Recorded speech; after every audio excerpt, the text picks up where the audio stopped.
Well, hello everyone. Welcome my good friends this week and every week to your Business Accelerated.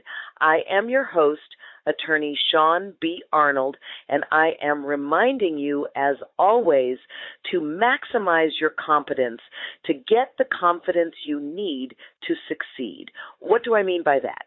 Well, I am a California business attorney, and it is my mission in life to get you celebrating your successful business. Let's deal with a couple of housekeeping matters before we go any further. If you are a regular listener, you have heard these things before. If you are a brand new listener, I want to welcome you, and I just want to make sure that you are aware I'm a California business attorney. And so to the extent that we are talking about business law, we are talking about California business law. If you live someplace other than California, I encourage you to take whatever you hear here and take it to an attorney in your jurisdiction who can clarify for you whether there are any differences in the law between my jurisdiction, which is California, and your jurisdiction, wherever you are. I want you to take advantage of all of the hardcore business knowledge that we are sharing here on your Business Accelerated. We're going to be digging in even deeper as we go along. And I also invite you to join us on Legal Biz Cafe. That's another podcast where we deal with the mindset of the entrepreneur. If you find yourself struggling on an emotional level in your business, and we all do at some point or another, then you can go on over to Legal Biz Cafe, and I offer you some food for thought on a weekly basis. Tonight we are talking about implementing a business strategy in your business. There are a couple of different kinds of strategy that you might employ in your business. If you think about it, there's marketing strategy and business planning, but I'm talking about something that's a little bit more basic. Way before you get to the business planning, you really start with some SMART goals and you start with your business model. And so tonight, I'm going to take you through some principles that I believe you, if you think about them, they're going to give you a lot more clarity on how to get started in your business and on how to actually tweak things if you're in business, but finding that it's not quite working. Maybe there's a hole there, something you haven't yet considered. If you are just contemplating a business, I would suggest that you really think about what kind of business you want to have. What is it going to be? What are you going to provide to the marketplace? And that can sometimes be a very complicated question when you have, say, an engineering degree. I spoke with an entrepreneur about a week ago. She's a CPA living in Texas. She has a master's degree, and she wanted to talk to me about how to onboard a couple of new clients to help her business be a little more sustainable. And we got on a discussion of what she actually wants to provide in the marketplace and how she can leverage her talents, time, and knowledge so that she can actually serve more people. It led to a discussion about how to create audio products and video products and how to get herself situated in a speaking career. That is not what she normally would have thought of when she graduated with that accounting degree and the MBA. Frankly, she was thinking about being an entrepreneur, but she wasn't really sure how she was going to go about it. We started talking about her business model, and, frankly, that comes down to where's the money, right? Show me the money. So we talked about the different avenues of profit potential that she has in her business, and working with clients one-on-one is one potential way. She's a CPA. She does their taxes, and that's fabulous. That really is wonderful. And when we have finished scaling her business model up, she's really going to be thinking in terms of hiring 2 or 3 associates and not 2 or 3 new clients to make the business more sustainable. We're really shooting past all that, and we're really looking at where's the money, and the money is in leveraging her time, leveraging what she's doing in the marketplace. So I really encourage you to think about that. No matter what it is that you are doing for a living and what you're thinking of doing in your business, I really want you to think how you can serve more people, because that's where the money is. You can actually create a product and make it really affordable for people. If you're then marketing it properly, you're really going for the numbers of people. You're leveraging your time across a number of people so that you can actually drop your per unit price. That really shows you the money. Think about that as you consider your business model. If you are still thinking traditionally, look around you. Google people who are doing what you want to do. Google people who are doing what you are doing if you're already in business, and see what the competition is up to see what they are doing that you can add to your business. Also look to see where they are missing something, because that's your huge opportunity to take them on and make more money. Let's talk about your gross margins in your company. I really want you to consider very carefully what it costs you to do business. A number of my clients have sort of cheated themselves over the years because there were costs involved in doing whatever it is that they were doing for a living that they weren't considering. For example, what's the cost of training employees? What is the cost of answering requests for proposal from municipalities and from large corporations? What are the hard costs involved?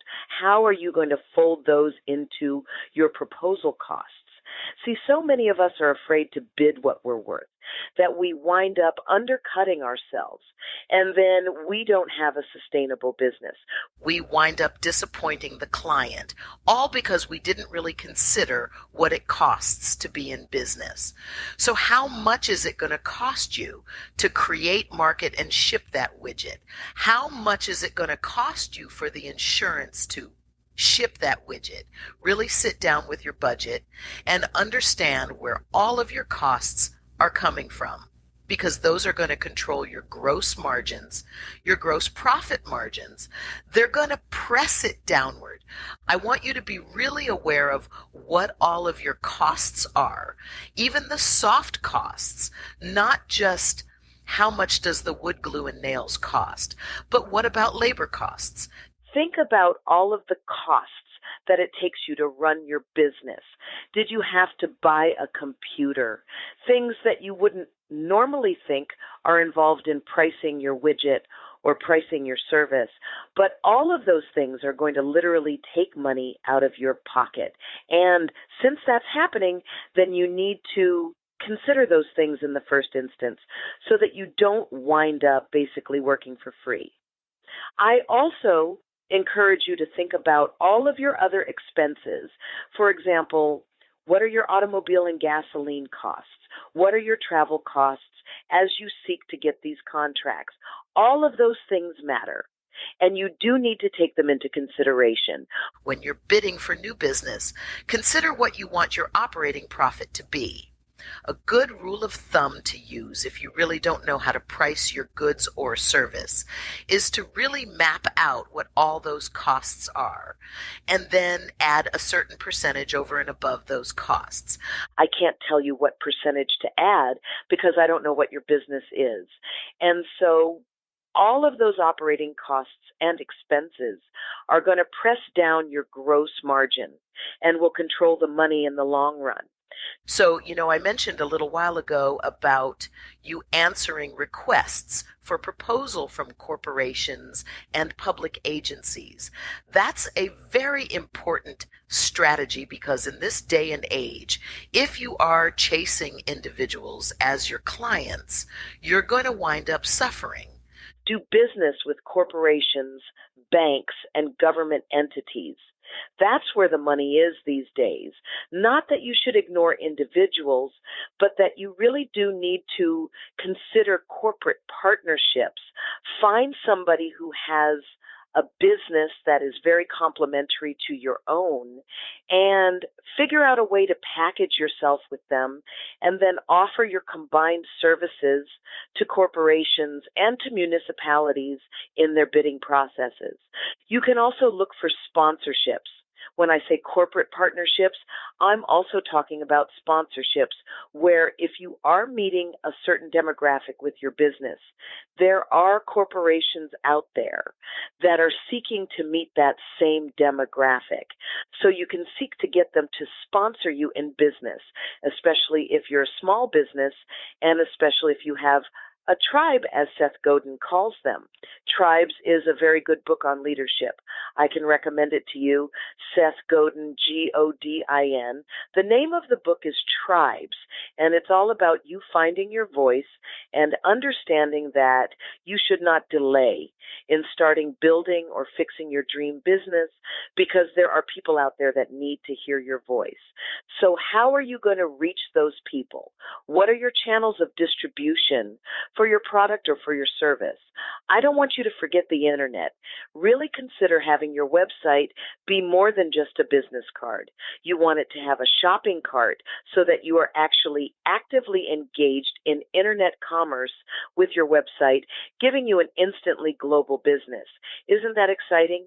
Consider what channels of distribution you're going to use and how you're going to establish those channels. Are you going to go negotiate contracts? Are you going to find affiliate partners that are going to sell your goods and services on your behalf? How are you going to establish those channels? And when are you going to establish those channels? These are your manufacturing deadlines. Here's another question for you. What are your significant risks involved in your business? I have a client who is a public adjuster. She goes into businesses and assesses their risk of being put out of business in the event that there's a disaster. And she shows you how to build in a 6-month contingency plan to make sure that if a 911 situation occurs, you do not lose your business. That is so critical. So, what are the significant risks involved in your business? Consider those and then consider getting insurance to safeguard against those risks.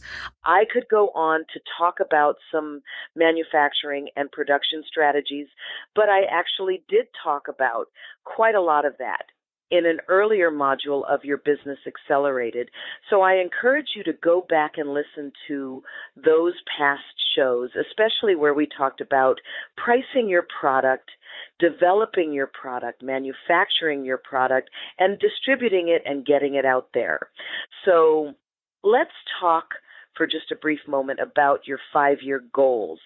All of the business strategy that we discussed tonight, including your business model, your gross margins and expenses, your level of operating profit, all of those corporate sponsorships and partnerships that you have in the marketplace, and those channels of distribution that you're establishing and considering the risk, all of that is enveloped in your SMART goal.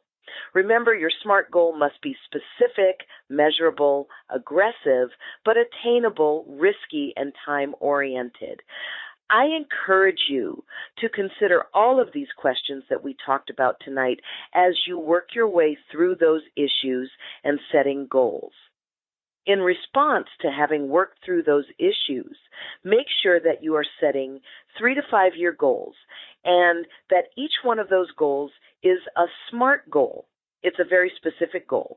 It's not, I want to make more money, because if you make $1 more, you made more money, right? Do you want to make $50,000 more this year? Do you want to make $100,000 more? How about $1 million? Be very specific. It needs to be measurable. $1 is measurable. I want to make more money is not measurable. So you want to make sure that it's something you can measure. It needs to be aggressive, but attainable. So to say, I want to make $1 million is really wonderful.